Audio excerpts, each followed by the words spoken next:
Hi guys, welcome back to my channel. അപ്പോൾ ഇന്നത്തെ വീഡിയോയുടെ ടോപ്പിക് എന്താണെന്ന് നിങ്ങൾക്ക് മനസ്സിലായിട്ടുണ്ടായിരിക്കും. നിബനയിൽ കണ്ടതുപോലെ തന്നെ ഞാൻ ഒരു 6 മാസം മുമ്പ് കേരളത്തിലെ പാണ്ടനാട് എന്ന് പറയുന്ന ഒരു വളരെ ചെറിയ സ്ഥലത്ത് നിന്ന് ചെന്നൈ എന്ന് പറയുന്ന വലിയ സിറ്റിയിലേക്ക് മൂവ് ചെയ്തു. അപ്പോൾ ഇന്നത്തെ എൻ്റെ ഈ വീഡിയോയിൽ 6 മാസത്തെ എൻ്റെ ചെന്നൈ എക്സ്പീരിയൻസും ലിവിങ് കോസ്റ്റും എക്സ്പെൻസസും അങ്ങനെയുള്ള കാര്യങ്ങളെല്ലാം കവർ ചെയ്യുന്നതായിരിക്കും. പിന്നെ ഇത് നെസസറി ആണോ അല്ലയോ, നിങ്ങളുടെ 20s ഇങ്ങനെ മൂവ് ചെയ്ത് പേരൻസിൻ്റെ അടുത്ത് നിന്ന് മൂവ് ചെയ്ത് ഒറ്റയ്ക്ക് നിൽക്കുന്നത് നെസസറി ആണോ അല്ലയോ, അതിൻ്റെ സേഫ്റ്റി സെക്യൂരിറ്റി ഇഷ്യൂസ് അപ്പോൾ എല്ലാം നമ്മൾ ഈ വീഡിയോയിൽ കവർ ചെയ്യുന്നതായിരിക്കും. അപ്പോൾ ലെറ്റ് സ്റ്റാർട്ട്. അപ്പോൾ ഈ വീഡിയോ ആര് കണ്ടില്ലെങ്കിലും കാണേണ്ട 2 കാറ്റഗറിയിലുള്ള ആൾക്കാർ. നിങ്ങൾ സ്വന്തമായിട്ട് നിങ്ങളുടെ വീട് വിട്ട് ഒറ്റയ്ക്ക് താമസിക്കണമെന്ന് ആഗ്രഹിക്കുന്ന ഒരാളാണ്, പക്ഷെ നിങ്ങൾക്ക് ഒരുപാട് ക്വസ്റ്റ്യൻസ് മനസ്സിലുള്ളതുകൊണ്ട് നിങ്ങളെ തന്നെ സ്റ്റോപ്പ് ചെയ്യുന്ന ഒരാളാണെങ്കിൽ ദിസ് വീഡിയോസ് ഫോർ യു. പിന്നെ ലിവിങ് അലോൺ ഒറ്റയ്ക്ക് സ്റ്റാർട്ട് ചെയ്തവർക്കും ഈ വീഡിയോ ഭയങ്കര ഹെൽപ്ഫുൾ ആയിരിക്കും. ഇതിൻ്റെ ഒരു ഭയങ്കര തമാശയായിട്ടുള്ള കാര്യം എന്ന് പറഞ്ഞാൽ, ഞാൻ തന്നെയാണ് താമസിക്കുന്നത് എന്നുള്ള രീതിയിൽ ഞാൻ ഇൻസ്റ്റയിൽ വീഡിയോ ഇടാൻ തുടങ്ങി. പിന്നെ എനിക്ക് വരുന്ന കുറച്ച് മെസ്സേജസ് ആണ്, അതെന്താണ് വീട്ടുകാരുമായിട്ട് പ്രശ്നമാണോ, അതെന്താണ് വീട്ടുകാർ ഡിസ്റെസ്പെക്ട് ചെയ്തോ എന്നൊക്കെ ചോദിച്ചിട്ട്. ഗൈസ്, ഒന്നാമത്തെ കാര്യം എന്ന് വെച്ചാൽ നമ്മൾ നമ്മുടെ വീട്ടുകാരോട് പ്രശ്നം ഉള്ളത് കൊണ്ടല്ല നമ്മൾ മൂവ് ചെയ്ത് അവരുടെ അടുത്ത് നിന്ന് മൂവ് ചെയ്ത് തന്നെ താമസിക്കാൻ തുടങ്ങുന്നത്. It's A necessity. ആക്ച്വലി 10-18 വയസ്സിൽ ചെയ്യേണ്ട കാര്യമാണ്, പക്ഷെ നമ്മുടെ നാട്ടിൽ 10-18 വയസ്സിൽ ആരും പ്രിപ്പയർഡ് ആയിരിക്കില്ല, ഫിനാൻഷ്യലി സ്റ്റേബിൾ ആയിരിക്കില്ല. നമ്മൾ ജസ്റ്റ് സ്കൂള് വിട്ട് വന്നിട്ടുണ്ടാവില്ല, നമ്മുടെ ഉള്ളിലും നമ്മൾ അത്ര വളർന്നിട്ടുണ്ടാവില്ല. സോ 28 എന്നൊക്കെ പറയുന്നത് കടന്നു പോയ ഏജ് ആണ്. ഞാനൊക്കെ ഭയങ്കര ലേറ്റ് ആയിട്ടാണ് വീട്ടിൽ നിന്ന് മൂവ് ചെയ്തതെന്നാണ് എനിക്ക് തോന്നുന്നത്. സോ നെക്സ്റ്റ് ക്വസ്റ്റ്യൻ എന്ന് വെച്ചാൽ, വൈ ചെന്നൈ? സോ എനിക്ക് ആക്ച്വലി ഞാൻ വർക്ക് ഫ്രം ഹോം ആയിരുന്നു ചെയ്തുകൊണ്ടിരുന്നത്. ജോലിക്ക് കയറിയപ്പോൾ തൊട്ട് വർക്ക് ഫ്രം ഹോം ആണ് ചെയ്യുന്നത്, thanks to digital marketing field. Digital marketing field നിങ്ങൾക്ക് അറിയായിരിക്കും, കൂടുതലും വർക്ക് ഫ്രം ഹോം ഒക്കെയാണ് വരുന്നത്. വർക്ക് ഫ്രം ഓഫീസ് ഭയങ്കര റെയർ ആയിട്ട് മാത്രമേ വരാറുള്ളൂ. ബട്ട് നമുക്ക് മീറ്റിംഗ്സും കാര്യങ്ങളും ചില സമയത്ത് വീഡിയോസ് ഒക്കെ എടുക്കാനൊക്കെ പോകേണ്ടി വരും. സോ അങ്ങനെയുള്ള ചില കാര്യങ്ങളേ ഉള്ളൂ. ഓക്കെ, അപ്പോൾ നമുക്ക് ടോപ്പിക്കിലേക്ക് വരാം. കുറേ നാളായി ഞാൻ യൂട്യൂബ് വീഡിയോ ഷൂട്ട് ചെയ്തിട്ട്, അതുകൊണ്ട് ഞാൻ ടോപ്പിക്കിന് ഇടയ്ക്കിടയ്ക്ക് തെന്നു മാറും. Like I had few options, അതായത് ബാംഗ്ലൂർ, ഹൈദരാബാദ്, ചെന്നൈ, അങ്ങനെ എനിക്ക് 2-3 ഓപ്ഷൻസ് ഉണ്ടായിരുന്നു. സോ ഈ ഓപ്ഷൻസ് നോക്കിയ സമയത്ത് ഞാൻ ചെന്നൈ ചൂസ് ചെയ്യാനുള്ള റീസൺ എന്ന് വെച്ചാൽ, ഫസ്റ്റ് എനിക്ക് തമിഴ് ലാംഗ്വേജ് അറിയാം. ബാംഗ്ലൂർ ആണെങ്കിൽ എനിക്ക് അവിടുത്തെ ലോക്കൽ ലാംഗ്വേജ് അറിയില്ല. I can speak Hindi a little bit but not like fluently. So Bangalore വേണ്ടെന്ന് വെച്ചു. ഹൈദരാബാദ് തീരെ ലാംഗ്വേജ് അറിഞ്ഞൂടെ, and I am very unknown to Hyderabad. അതുകൊണ്ട് ഹൈദരാബാദ് ഇപ്പം വേണ്ടെന്ന് വിചാരിച്ചു. ബാംഗ്ലൂർ, ചെന്നൈ ലാസ്റ്റ് ആയപ്പോഴത്തേക്കും ബാംഗ്ലൂർ വേണോ ചെന്നൈ വേണോ, അത് ഞാൻ ഭയങ്കര കൺഫ്യൂഷനായി. അപ്പം ഞാൻ ആലോചിച്ച കാര്യം എന്ന് വെച്ചാൽ, ബാംഗ്ലൂർ ജീവിക്കാനാണോ കോസ്റ്റ് കുറവ്, ചെന്നൈയിൽ ജീവിക്കാനാണോ ലിവിങ് കോസ്റ്റ് കുറവ്? ഇതിന്റെ ആൻസർ എന്ന് വെച്ചാൽ ചെന്നൈ തന്നെയാണ്. ബിക്കോസ് ബാംഗ്ലൂർ കുറച്ചുകൂടെ എക്സ്പെൻസീവ് ആണ്. പിന്നെ ചെന്നൈയിൽ താമസിക്കാനുള്ള വേറൊരു കാര്യം എന്ന് വെച്ചാൽ, ബാംഗ്ലൂരും അതേപോലെ ചെന്നൈ വെച്ച് കമ്പയർ ചെയ്യുമ്പോഴത്തേക്ക് Chennai is actually very safe. സിറ്റീസിലെ ഏറ്റവും സേഫ് ആയിട്ടുള്ള സിറ്റിയാണ് ചെന്നൈ. സോ ഇതൊക്കെയാണ് എൻ്റെ ചെന്നൈയിലേക്ക് മൂവ് ചെയ്യാനുള്ള ബേസിക് റീസൺ. പിന്നെ ഞാൻ ചെന്നൈയിലേക്ക് മൂവ് ചെയ്തത് ആക്ച്വലി 6 months മുന്നാണ്. ഞാൻ താമസിക്കുന്നത് ആസ് യു ക്യാൻ സി ഒരു 1 RK. This place is actually rented. നിങ്ങൾ ഏതെങ്കിലും ഒരു സ്ഥലത്തേക്ക് മൂവ് ചെയ്യണം എന്ന് ആഗ്രഹിക്കുന്ന ഒരാളാണ്, ഓൾറെഡി വർക്ക് ചെയ്യുന്ന ഒരാളാണെങ്കിൽ, ആക്ച്വലി നിങ്ങൾ ഒരു സ്ഥലത്ത് ജോലിയാണെങ്കിൽ നിങ്ങളെ കമ്പനി ആക്ച്വലി നിങ്ങൾക്ക് അക്കോമഡേഷൻ ഒക്കെ പ്രൊവൈഡ് ചെയ്യേണ്ടതാണ്. സോ നിങ്ങൾ പുതുതായിട്ട് ഇന്റർവ്യൂ അറ്റൻഡ് ചെയ്യുന്ന ഒരാളാണെങ്കിൽ നിങ്ങൾ നിങ്ങളുടെ കമ്പനി എടുത്ത് ചോദിക്കുക, അക്കോമഡേഷൻ അലവൻസ് പ്രൊവൈഡ് ചെയ്യുമെന്ന് ചോദിക്കുക. അങ്ങനെ ഒരു അലവൻസ് പ്രൊവൈഡ് ചെയ്യുകയാണെങ്കിൽ ചിലപ്പോൾ ഹാഫ് ആയിരിക്കും തരുന്നത്, ചിലപ്പോൾ ഫുൾ എമൗണ്ട് നിങ്ങൾക്ക് ക്യാഷ് ആയിട്ടായിരിക്കും തരുന്നത്. നിങ്ങൾ റെന്റ് മാത്രം പേ ചെയ്താൽ മതിയായിരിക്കും, സാലറിയോട് ആഡ് ആയിരിക്കും. അങ്ങനെ ഒരുപാട് ഫെസിലിറ്റീസ് ഒരുപാട് കമ്പനീസ് പ്രൊവൈഡ് ചെയ്യാറുണ്ട്. 6 മാസം ചെന്നൈയിൽ. ഇനി നമുക്ക് മെയിൻ പോയിന്റിലേക്ക് വരാം, ദ എക്സ്പെൻസ്. ഫസ്റ്റ് റെന്റ് ആയിരിക്കും നിങ്ങളുടെ ഒരു ഏറ്റവും ഹയസ്റ്റ് ആയിട്ടുള്ള ഒരു എക്സ്പെൻസ്. അവിടെ ആയിരിക്കും നിങ്ങൾക്ക് ഏറ്റവും കൂടുതൽ ക്യാഷ് പോകുന്നത്. അതുകൊണ്ടാണ് ഞാൻ പറഞ്ഞത്, നിങ്ങളുടെ എംപ്ലോയറിന്റെ അടുത്ത് അക്കോമഡേഷൻ അലവൻസ് ചോദിക്കുക. ഇനി എംപ്ലോയർ അത് തന്നില്ല, നിങ്ങൾക്ക് തന്നെ നിങ്ങളുടെ റെന്റ് അഫോർഡ് ചെയ്യാൻ പറ്റുന്നുണ്ടെങ്കിൽ I won't suggest you to choose a hostel. I will suggest like 1 RK. ഞാൻ തന്നെയുള്ള ഒരു ഇൻഡിപെൻഡന്റ് ഹൗസ് മാത്രമേ നിങ്ങൾക്ക് സജസ്റ്റ് ചെയ്യത്തുള്ളൂ. ബിക്കോസ് ഒരു ഹോസ്റ്റലിൽ നിൽക്കുന്ന സമയത്ത് നിങ്ങൾ പിന്നെയും സ്കൂള്, കോളേജ് ആ ഒരു വൈബൊക്കെ ആയിരിക്കും. When you leave alone you learn a lot of things. അത് നമുക്ക് പിന്നെ പറയാം. സോ നിങ്ങളുടെ മെയിൻ എക്സ്പെൻസ് എന്ന് വെച്ചാൽ റെന്റ് ആയിരിക്കും. ഇപ്പൊ ചെന്നൈയിൽ ഒരു 1 RKക്ക് റെന്റ് വരുന്നത് ഒരു 3 to 7K ഒക്കെയാണ് റെന്റ് വരുന്നത്. 3Kയുടെ 1 RKയിലൊന്നും പോയി താമസിക്കാൻ ഞാൻ ആരോടും പറയില്ല. At least go for 5K to 7Kയിലുള്ള 1 RK എന്ന് പറയുമ്പോഴത്തേക്കും ഓൾമോസ്റ്റ് എല്ലാം നല്ല ലൊക്കേഷൻസിലായിരിക്കും. അതേപോലെ ഈ ഏരിയയിൽ താമസിക്കുന്ന ആൾക്കാരെല്ലാം അത്യാവശ്യം നല്ല വർക്കിംഗ് ക്ലാസ് പീപ്പിൾ ആയിരിക്കും. ഇപ്പൊ ഞാൻ താമസിക്കുന്ന ആക്ച്വലി കൊളത്തൂരാണ്. എൻ്റെ ഏരിയയിലെല്ലാം ഇവിടെ റെന്റ് വരുന്നതെന്ന് വെച്ചാൽ 7 ആണ്. 7 to മേളോട്ടാണ് പോകുന്നത്.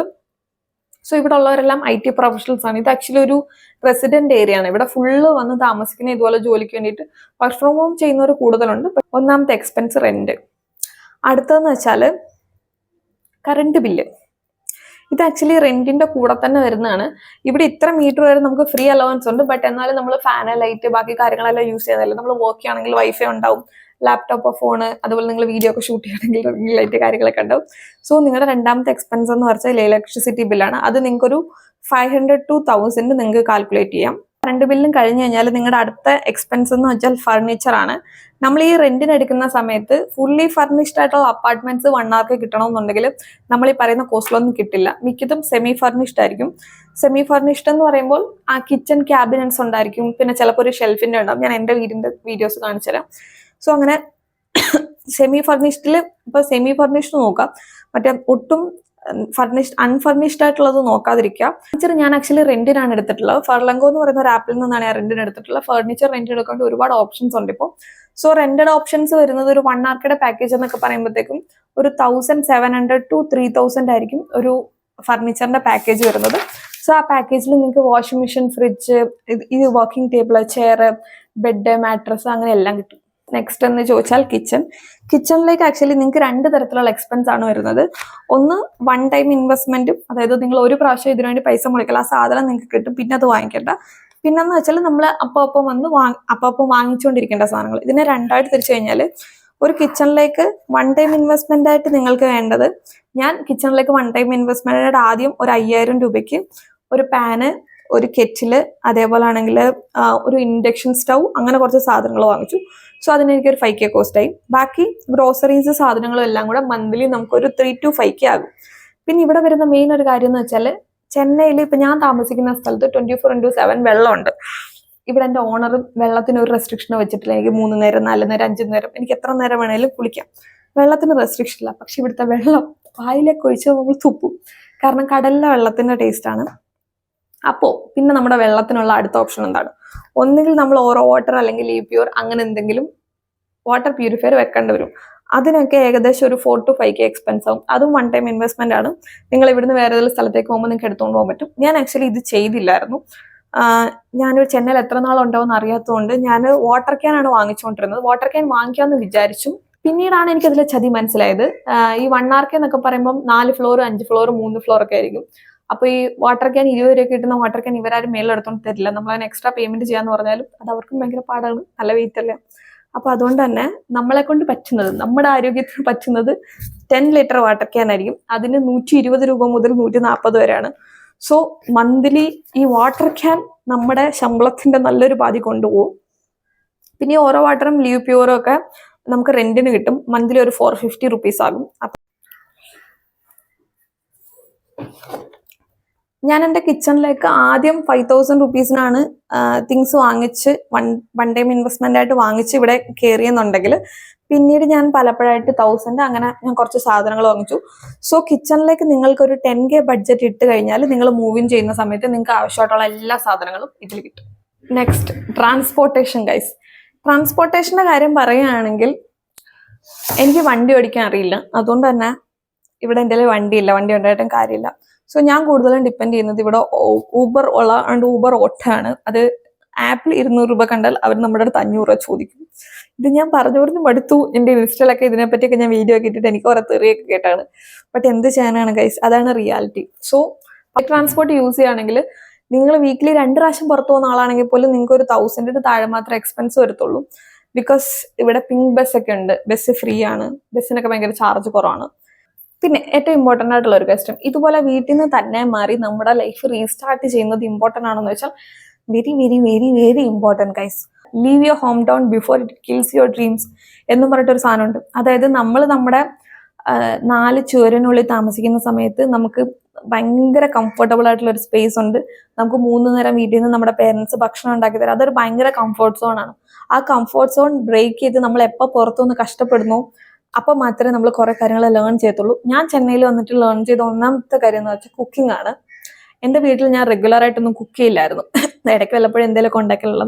പക്ഷെ ഇവിടെ വന്നേ പിന്നെ രാവിലെ 4:30ക്കും 5 മണിക്കൊക്കെ എണീറ്റ് കുക്ക് ചെയ്ത് വെക്കേണ്ട അവസ്ഥയാണ്. ബിക്കോസ് അത് കഴിഞ്ഞ് ജോലിക്കൊക്കെ കയറേണ്ടതുണ്ട്. സോ ഞാൻ കുക്കിംഗ് പഠിച്ചു, ഞാൻ ക്ലീനിങ് പഠിച്ചു, ഞാൻ ഓർഗനൈസിങ് പഠിച്ചു, ഞാൻ മൾട്ടി ടാസ്കിങ് പഠിച്ചു. വീട്ടിലായിരുന്ന സമയത്ത് വർക്ക് ഫ്രം ഹോം ചെയ്യുകയാണെങ്കിൽ ഞാൻ കഴിച്ച് കഴിയുമ്പോൾ പാത്രം അമ്മ എടുത്തോണ്ട് പോകും. അല്ലെങ്കിൽ ഞാൻ കഴിച്ചിട്ട് പാത്രം എടുക്കാൻ പറ്റില്ല. നീ പാത്രം എടുക്കണ്ട, നീ പോയി ജോലി. നമ്മൾ വീട്ടിൽ എന്തെങ്കിലും ജോലി എന്ന് കണ്ടാലും നീ ഓഫീസിലെ ജോലി എന്ന് വെച്ചാൽ അവർ ആ പ്രയോറിറ്റി നമുക്ക് തരും. പക്ഷെ നമ്മൾ തന്നെ താമസിക്കുന്ന സമയത്ത് ആ പ്രയോറിറ്റി നമുക്ക് കിട്ടാതാകും. സോ നമ്മൾ നമ്മളെ തന്നെ ടേക്ക് കെയർ തുടങ്ങും. അതായത് നമ്മൾ ഏൺ ചെയ്ത് തുടങ്ങിയെങ്കിലും നമ്മൾ വീട്ടിൽ നമ്മുടെ പേരൻസിന്റെ പ്രൊട്ടക്ഷനിലാണ് നിൽക്കുന്നതെങ്കിൽ നമ്മൾ പൈസ അവരെ കൊടുക്കുന്നു, അവർ കാര്യങ്ങൾ ചെയ്യുന്നു. അപ്പൊ നമുക്ക് മനസ്സിലാവില്ല നമ്മൾ നമ്മുടെ കാര്യങ്ങൾ സ്വന്തമായിട്ട് മാനേജ് ചെയ്യുമ്പോഴാണ് നമ്മൾ ശരിക്കും ഫിനാൻഷ്യലി ഇൻഡിപെൻഡന്റ് ആവുന്നതെന്ന് എനിക്ക് ഇവിടെ വന്നപ്പോൾ മനസ്സിലായി. ലോൺലിനെസ് നിങ്ങൾക്ക് ഉണ്ടാകും. പക്ഷെ നിങ്ങൾ ലോൺലി ആണെന്ന് വിചാരിച്ച് റിലേഷൻഷിപ്പിലേക്കൊന്നും പോയി ചാടരുത്. നിങ്ങൾ സിംഗിൾ ആയിട്ടിരിക്കുകയാണെങ്കിൽ ബി സിംഗിൾ. ഇനി നിങ്ങൾ ഓൾറെഡി കമ്മിറ്റഡ് ആയിട്ടുള്ള ആളാണെങ്കിൽ stay in that relationship. Because നിങ്ങൾ ഇവിടെ ലോൺലി ആണെന്ന് വിചാരിച്ച് നിങ്ങളൊരു റിലേഷൻഷിപ്പ്, ആ ലോൺലിനെസ്സിനെ മറികടക്കാൻ വേണ്ടിയിട്ട് നിങ്ങളൊരു റിലേഷൻഷിപ്പ് ചൂസ് ചെയ്താൽ അതെന്തായാലും ഒരു കുഴിയായിരിക്കും. ബിക്കോസ് അത് നിങ്ങൾ റിലേഷൻഷിപ്പിന് വേണ്ടി ചൂസ് ചെയ്തല്ല, നിങ്ങൾ നിങ്ങളുടെ അവസ്ഥ കൊണ്ട് ചൂസ് ചെയ്താണ്. സോ അത് ചൂസ് ചെയ്യാതിരിക്കുക. പിന്നെ ഫ്രണ്ട്സിനെ ചൂസ് ചെയ്യുമ്പോഴും എല്ലാം ശ്രദ്ധിക്കുക. അതായത് ഫസ്റ്റ് നിങ്ങളൊരു പുതിയൊരു സിറ്റിയിലേക്ക് വരും, അത് ബാംഗ്ലൂർ ആണെങ്കിലും ചെന്നൈ ആണെങ്കിലും ഏത് സിറ്റിയിലേക്ക് വരണം, ടേക്ക് എ ബ്രീത്ത്, ഒന്ന് ശ്വാസം എടുക്കുക, ഒന്ന് നിൽക്കുക, എന്നിട്ട് പതുക്കെ ഫ്രണ്ട്സും റിലേഷൻഷിപ്പും ബാക്കി കാര്യങ്ങളെല്ലാം മതി. ഞാൻ ആക്ച്വലി ചെന്നൈയിലേക്ക് വന്നിട്ട് ആദ്യത്തെ കുറച്ച് നാള് വെളിയിലെങ്ങും പോകുന്നേ ഇല്ലായിരുന്നു. അതായത് ഈ പുറത്തേക്ക് ഇറങ്ങി തുടങ്ങിയിട്ടില്ലായിരുന്നു. ബിക്കോസ് ഞാൻ താമസിക്കുന്ന ഏരിയ അറിയില്ല, ഞാൻ ഇവിടെ സേഫ് ആണോന്ന് അറിയില്ല. ഊബർ 24/7 കിട്ടുമെന്നല്ലാണ്ട് എൻ്റെ സേഫ്റ്റി എൻ്റെ ഉത്തരവാദിത്തമാണ്. ബിക്കോസ് എൻ്റെ പേരൻസ് വേറൊരു നാട്ടിലാണ്. Like I don't want them to get worried for nothing. So എനിക്ക് എവിടെയെങ്കിലും പോകണമെങ്കിൽ ഞാൻ ഡേ ടൈമിൽ പോകും, ഡേ ടൈമിൽ തിരിച്ചു വരും. ആ ഒരു രീതിയായിരുന്നു ഞാൻ ഫോളോ ചെയ്തിരുന്നത്. ഇപ്പൊ എനിക്ക് ഏകദേശം ഏരിയയൊക്കെ മനസ്സിലായി. താഴെ താമസിക്കുന്ന നെയ്ബേഴ്സിന്റെ മനസ്സിൽ എൻ്റെ ഫേസ് രജിസ്റ്റർ ചെയ്യും, അടുത്തുള്ള കുറച്ച് കടയിലും ഒക്കെ എന്നെ അറിയാം എന്നുള്ളപ്പോൾ ഞാൻ പതുക്കെ പുറത്തിറങ്ങി തുടങ്ങി. നമുക്കൊരു സ്ഥലത്ത് ചെല്ലുന്ന സമയത്ത് നമുക്ക് ഒരുപാട് ഫ്രീഡം ഉണ്ടാവും. അതായത് നമ്മൾ പ്രത്യേകിച്ച് വീട്ടിൽ നിന്ന് മാറി സ്വന്തമായിട്ട് നിൽക്കുകയാണ്, നമ്മൾ ഫസ്റ്റ് ടൈം മാറുകയാണ്, വീട്ടുകാർ ജസ്റ്റ് ഫോൺ കോളിൽ മാത്രമാണ്. So you have A lots of freedom in your hand. Use it wisely. അതായത് ഈ ഫ്രീഡം നിങ്ങൾക്ക് നിങ്ങളെ ഡിസ്ട്രോയ് ചെയ്യാൻ വേണ്ടി ഉപയോഗിക്കാം, നിങ്ങൾക്ക് വളരാൻ വേണ്ടിയിട്ട് ഉപയോഗിക്കാം. So I think you should use it for the second one. അതായത് ഈ സമയത്ത് ടൈം എടുക്കുക, നിങ്ങൾ നിങ്ങളുടെ സ്കിൽസ് അപ്ഗ്രേഡ് ചെയ്യുക, മൾട്ടിപ്പിൾ സോഴ്സ് ഓഫ് ഇൻകം നോക്കുക. So have A great day guys. എന്തെങ്കിലും ഡൗട്ട് ഉണ്ടെങ്കിൽ കമന്റ്സിൽ അല്ലെങ്കിൽ ഇൻസ്റ്റയിൽ മെസ്സേജസിൽ ചോദിക്കാം. അപ്പോൾ ബൈ ബൈ.